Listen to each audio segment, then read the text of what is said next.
Hey there, got a Philips 5400 coffee machine and ran out of beans? Don't worry, you can still enjoy your favorite coffee using ground coffee. In this quick guide, I'll show you exactly how to do it the right way in 2025.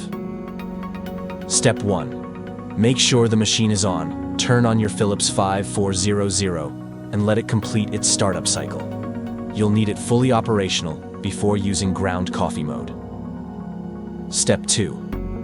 Open the lid of the ground coffee compartment. On top of your machine, find the small lid labeled with a spoon icon. That's the ground coffee compartment. Open it gently. Step 3.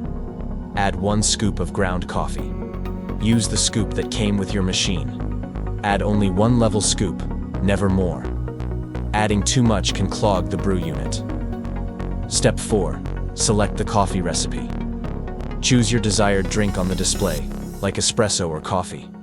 Before pressing Start, make sure the screen shows the ground coffee icon. Step 5. Brew and enjoy. Now press Start. The machine will use the ground coffee you added. No beans needed. Important tips.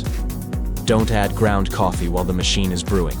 Clean the compartment regularly to avoid clogs. That's it. You're back to sipping your favorite brew even without beans. Don't forget to like and follow for more Philips 5400 tips.